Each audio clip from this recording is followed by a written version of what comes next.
বিসমিল্লাহির রহমানির রহিম। রমজান শুধু রোজার মাস নয়, বরং আত্মশুদ্ধি ও ইবাদতের মাস।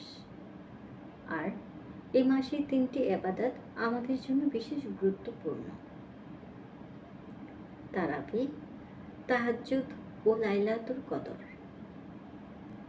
তারাবি নামাজ, এটি রাসূল সাল্লাল্লাহু আলাইহি ওয়াসাল্লাম এর একটি সুন্দর সুন্নাহ।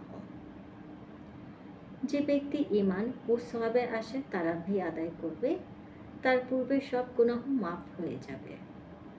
বুখারী 2008।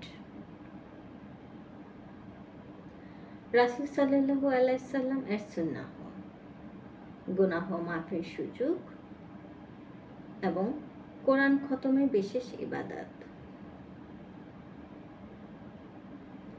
তাহাজ্জুদ নামাজ রাতের শ্রেষ্ঠ ইবাদত।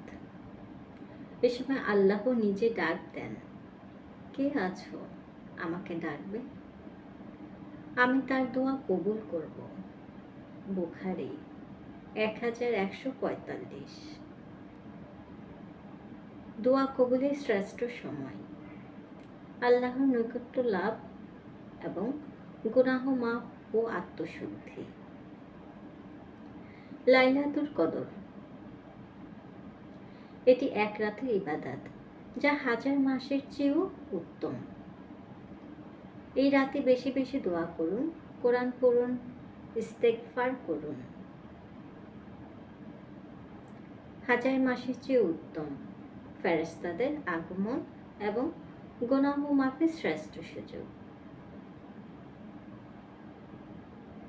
আসুন আমরা রমজানে এই রাতগুলো কাজে লাগাই, আল্লাহর কাছে নিজেদের আত্মসমর্পণ করি আর জান্নাতের পথে এগিয়ে যাই। আল্লাহ আমাদের কবুল করুন, আমিন।